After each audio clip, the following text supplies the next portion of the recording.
안녕하세요. 이제 기말고사가 얼마 남지 않았죠? 13일 정도 남았네요. 여러분들에게 알려드리고 싶은 거 많은데, 이게 꼭 6월 이맘때 되면 정말 바빠요. 정말 바쁜 상태가 되고, 학회도 가고 막 그래야 되니까, 전체적으로 많이 꼬여있다라고 보시면 될 것 같습니다. 일단 여러분들이 제일 관심 있을 기말고사부터 먼저 말씀드리면, 기말고사는 24일 날 치는데, 기본적으로 이제 시간 내에 많이 푸는 게 유리하도록 시험 문제를 출제할 예정입니다. 그리고 그거와 더불어서 뭐 어떻게 관리를 할 거냐면 문제는 랜덤으로 나갈 거고요. 여러분들이 한 번 더 말씀드리지만 카카오톡에서 영상을 다 보셔야 됩니다. 그래서 실제로 이제 이런 일이 벌어질까봐 줌으로써 수업을 진행을 했던 거고요. 그리고 그때는 여러분들이 전부 다 얼굴이 안 나와도 어느 정도 대답을 하고 넘어갔는데 이제는 그러지 않을 거예요. 그래서 그날 당일날 10분 전에 들어오셔가지고 얼굴을 다 켜신 상태로 시험을 치를 준비가 되셔야 됩니다. 그리고 그 상태가 됐을 때 개별적으로 사항을 봐서 여러분들에게 구글 독스를 이용해서 아마 문제가 나갈 것 같은데요. 그런 방식으로 진행된다라고 보시면 됩니다. 다음 주에 학정을 해서 제가 모의 테스트를 다 해봐야 되거든요. 모의 테스트 하고 여러분들한테 알려드리도록 하고요. 그리고 시험 직전에 정확하게, 그러니까 우리가 24일 날 보니까 22일쯤에 한 번 더 공지를 하는 걸로 그렇게 진행하도록 하겠습니다. 어, 인터넷 강의가 올라온 거 보시면 15주차까지 올라와 있잖아요.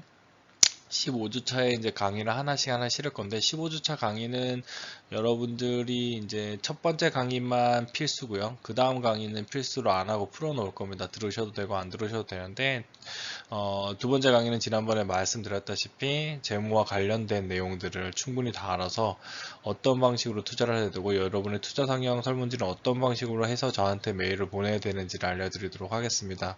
개별 선택이기 때문에 여러분의 선택을 따라서 그대로 진행하면 될 것 같습니다. 일단 오늘 수업부터 진행하도록 하겠습니다. 경영의 각 기능들인데요. 사람과 경영을 오늘 배우는 거고요. 우리가 판매 활동을 먼저 해서 마케팅을 배웠고요. 투자 기업의 미래에서 투자론에 대해서 간단하게 화폐 시간 가치 정도만 여러분이 배우셨습니다. 지금 주식시장은 상당히 급등을 하고 있고요. 전고점 돌파하고 있는 3,600주를 뿌렸으니까 거의 뭐 당연한 이야기이기도 합니다. 남는 유유 자금이 너무 많은 거고요.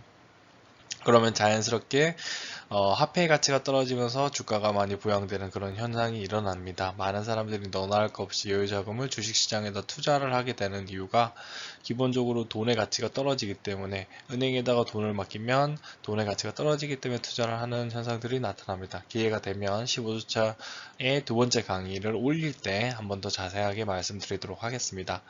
9장의 사람과 경영의 각 기능들의 중요한 내용들이고요.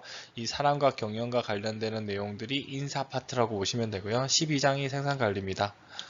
사람과 경영은 총 25장의 PPT로 되어 있어가지고 그렇게 길게 하지 못할 것 같고요. 그래서 아마 한 12장, 12장 하는데 이전에 배웠던 경영의 역사에서 인간 관리를 하는 그런 거, 그 다음 지휘와 리더십 그런 부분들이 다 인사 파트이기 때문에 이 부분이 조금 내용이 줄어 있다. 그렇게 보시면 될 것 같습니다.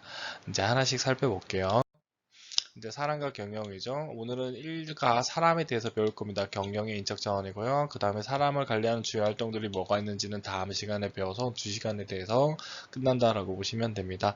아마 이 강의는 두 번째 강의는 조금 늦게 아마 토요일이나 일요일쯤에 올릴 거다라고 보시면 되고요. 운이 좋으면 아마 내일 밤중에 한번 올릴 수 있을 것 같아요. 살펴보도록 하겠습니다. 사람과 경영의 인적 자원이고요.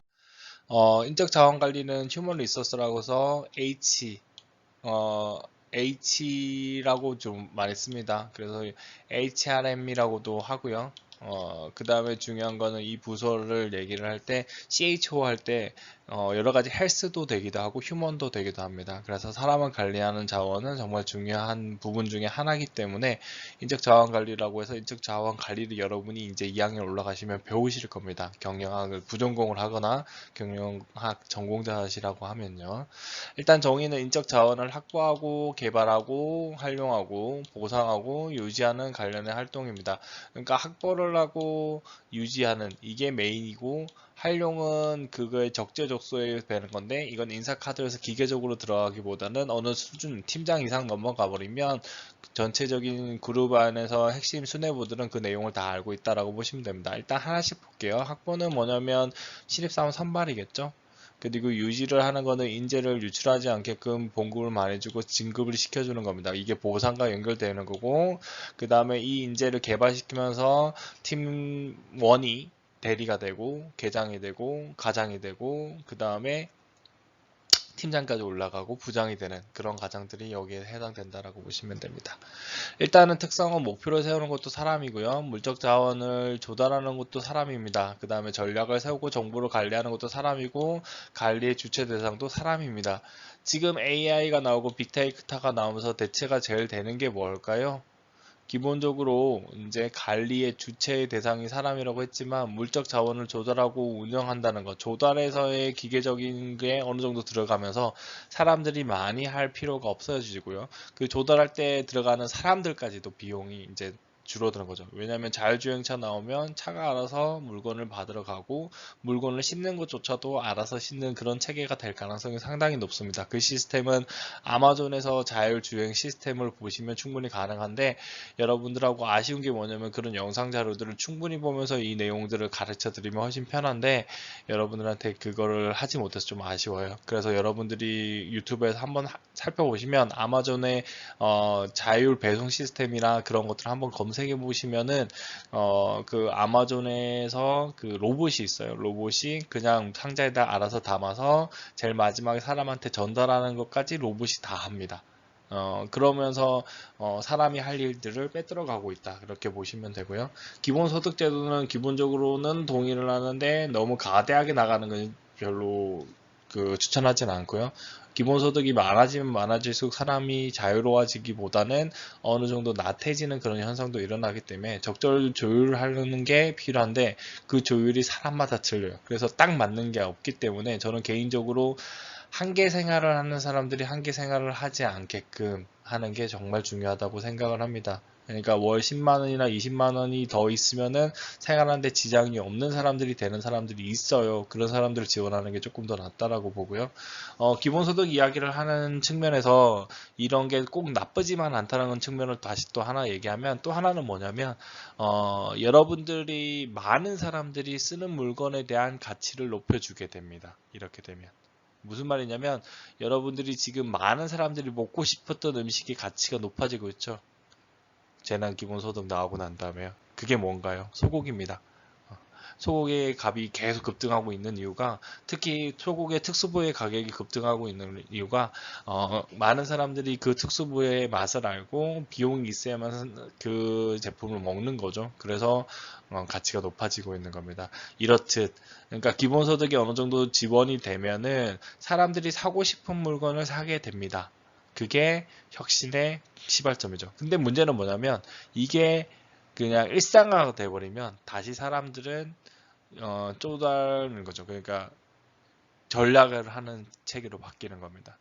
그러니까 혁신은 기꺼이 내가 지불할 수 있는 부가가치를 창출할 수 있는 동력이 되는데 그게 꽁돈일 때는 어느 정도 되는데 꽁돈이 이제 내 돈이다라는 생각이 되는 순간 그런 게 발생하지 않는다. 그렇게 이해를 해주시면 됩니다. 이런 게 기본적으로 그 사람의 심리와 연결된 거기 때문에 딱 특정지어서 어느 정도의 금액을 딱 산정할 수가 없기 때문에 기본소득에 대해서 약간 부정적이면서 동시에 어느 정도의 긍정적인 면이 있다. 그렇게 보시면 될 것 같습니다.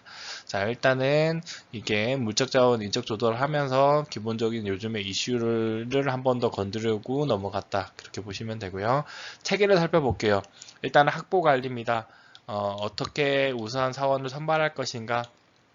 실제로 교세라의 초창기에는 중소기업이었어요. 사람들이 중소기업 안 오려고 하겠죠. 그러면 그 사장님은 뭘 했냐면 엄청 유명하신 분, 교세라의 초기 사장님은 그분은 밥을 잘 먹는 사람, 달리기를 잘하는 사람 뽑았어요. 그러니까 그렇게 해서 인재를 확보했냐? 예, 확보했어요. 한 가지라도 잘하는 사람 뽑으면 그 사람이 자부심, 어느 정도의 자존감이 강한 사람입니다. 그러면 어떤 일을 맡게 되더라도 그 일을 꼭 해내기 위해서 노력하게 됩니다. 저도 약간 그런 측면이 있는 거고요. 여러분들은 충분히 그런 측면을 하나씩은 가지고 있으실 거고요. 그런 이미지로부터 신입사원을 뽑는 것도 상당히 긍정적인 내용이다라고 보시면 됩니다.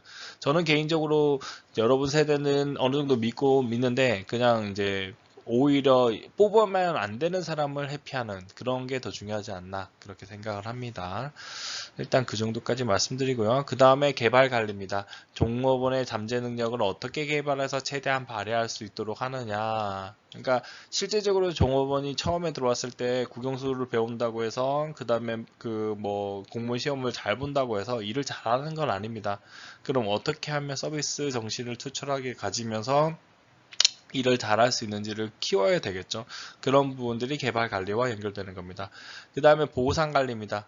보상 관리는 금전적이거나 비금전적인 보상을 어떻게 할 것이냐. 비금전적인 보상은 포상휴가가 제일 대표적인 예고요. 군대에 있을 때. 그런 부분들을 어떻게 잘 관리할 것이냐. 좀 전에 말했던 기본소득도 같이 돼요. 금전적인 소득이라고 했는데 예년처럼 매년 반복되는 저게 당연한 소득으로 인식을 하면 결국에는 그거는 전략의 대상이 돼버리는데 그게 아니라 한 번씩 들어오는 돈이라고 하면 이거는 내가 진짜 하고 싶을 때다 돈을 써야지. 그러면서 자연스럽게 사람들이 기꺼이 돈을 지불하게 되면 비용이 증가한다라고 보시면 됩니다. 그 다음에 유지 관리입니다. 노조와의 관계는 어떻게 유지가 될 것이냐라고 하는 거고 실제로 노조와의 관계가라기보다는 이거는 대규모의 사업장에서만 가능한데 아까 말했던 이 조달하는 이런 것들이 다 기계화가 되면 이런 노조의 가치관은 많이 희석이 될 겁니다. 노조가 남은 공간은 어떻게 되면 공적 영역에서만 남을 가능성도 어느 정도 있어요. 공무원이나 그런 노조는 충분히 존재할 수가 있거든요.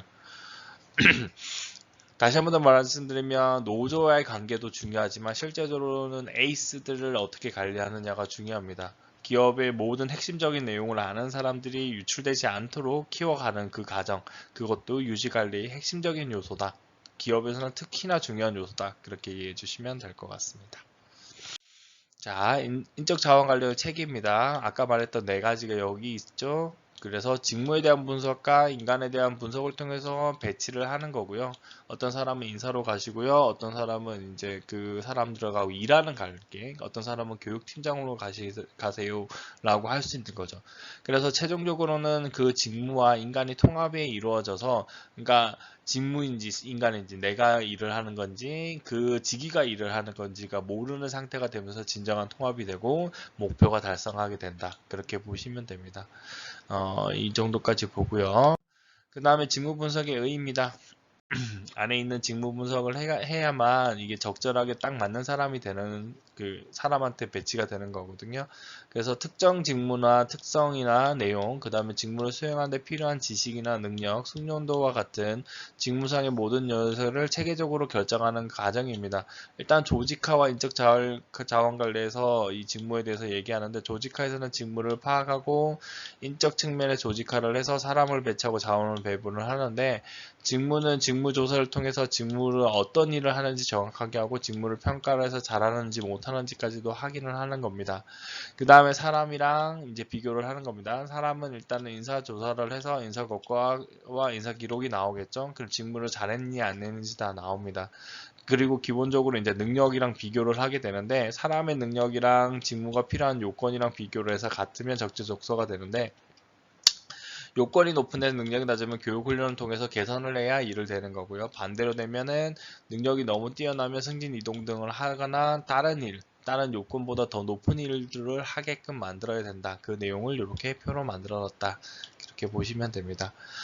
직무 분석을 하는 가장 큰 이유는 좀 더 조직을 효율적으로, 그러니까 실제로 요게 능력에 맞는 사람한테 일을 시키고 이렇게 뛰어난 사람은 더 상위 일을 시켜서 그 사람들이 내가 그 사장이 할 일을 대신해서 하게끔 만드는 그 체계가 기본적으로 조직이 돌아가는 체계다. 그렇게 보시면 될 것 같습니다. 자, 직무 분석에서의 절차와 방법인데요. 일단은 배경 정보를 수집하고 분석 대상의 직위를 결정을 합니다.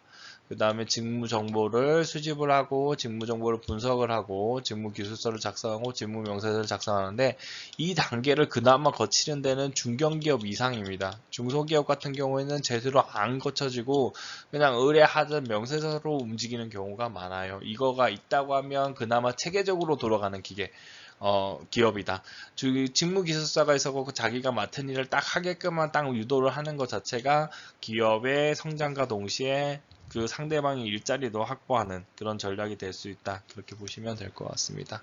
일단 직무 분석은 그런 측면이 있고요. 그 다음에 직무 정보의 수집 방법은 면접법, 질문지법, 관찰법, 진술서 작성법. 진술서 작성법은 그러니까 담당 업무를 하는 사람한테 어떤 능력이 필요한지를 묻는 거고요. 질문지법도 동일하게 어느 정도의 질문지 양식을 맞는 거죠. 당신이 하는 일은 그 다음에 어떤 일이 중요합니까? 그리고 주요 하는 시간은 걸리는 시간은 그런 걸 묻는 겁니다. 그다음 면접법은 직접 상담을 하는 거예요. 이 면접 라인을 보고요. 실제로 여러분이 그 꿈 미래 개척 그거 하시는 거랑 비슷할 때 이런 행위들을 하잖아요. 이것도 동일하게 여러분들이 우리 그 학생의 직무에 잘 맞는지를 교수님들이 체크를 하는 과정이다. 그렇게 이해를 해주시면 될 것 같습니다. 자, 넘어갈게요. 자, 이제 직무기술서와 직무명세서인데요. 직무기술서는 분석 결과에 의거해서 직무 수행과 관련된 가업이나 직무 행동을 일정한 양식에 따라서 기술한 문서가 되고요. 내용은 직무의 명칭을 하고 어떤 일을 하는지 확인사항, 내용, 그 다음에 직무 정반의 가르친 사항을 다 적습니다. 업무 중심의 직무 요건이 되는 거고요. 직무 명세서는 뭐냐면 그 사람의 직무 기술서에서 누가 잘했니 못했는 겁니다. 그래서 어떤 조건이 지식이나 능력이나 기능이나 그 행동 양식이 좋은 결과로 나타나는지 고객을 만족하게 했는지 불만족하게 했는지를 다 테스트한다라고 보시면 됩니다. 그래서 직무기술서와 직무명세서 두 개가 짝이 되어서 움직이는 건데 실질적으로는 직무명세서를 통해서 직무기술서를 개선할 수도 있고요. 직무기술서를 통해서 직무명세서상에 있는 사람들 일을 할 수 있는 것을 유도를 할 수 있다. 그렇게 보시면 될 것 같습니다. 이제 그 다음 직무평가인데요. 직무평가는 잡 이블레이션이라고 해서 가치를 결정하는 겁니다. 일단은 임금과 직접적으로 연결되는 거고요. 각 직무의 수행 난이도와 복잡도, 그 다음에 권한의 책임과 범위, 그리고 업무 수행 환경 등을 고려해서 직무 자체를 평가합니다. 우리가 지금 1등 직업이 뭔지는 아시나요? 소방관이 1등이죠. 이분들이 어떤 일을 해내는지는 아시죠? 산불이 났을 때도 해낸 일들이 있었고 이번 코로나 사태 때도 환자들을 이송하는 시스템에서 엄청나게 고생을 했죠. 이거 더불어 플러스 해서 또 누구냐면 의료진이죠. 의료진 중에 의사들의 연봉과 간호사의 연봉이 다르다는 것도 아시게 되셨을 거고요. 제대로. 그 다음에 간호사에 대한 처우가 그렇게 썩 좋지 않다는 것도 보셨을 겁니다. 이런 부분들이 기본적으로 직무평가에 들어가는 요인들이고요. 이분들의 일은 지금 코로나 사태 때문에 상당히 힘들겠죠. 그래서 업무 수행 환경이 상당히 안 좋다라고 보시면 되고, 그거에 대해서 임금을 조금 더 주거나 아니면 위로금을 지급해야 된다는 그런 내용들이 나오고 있다라고 보시면 됩니다. 권한과 책임의 범위를 봤을 때 의사와 간호사의 책임의 범위가 다르고요. 소방사와 그 다음에 이게 응급구조대의 그 책임의 범위가 다릅니다. 그 다음에 각 직무의 수행 난이도와 복잡도를 비교를 했을 때 소방사보다 의사가 제일 복잡하긴 하죠.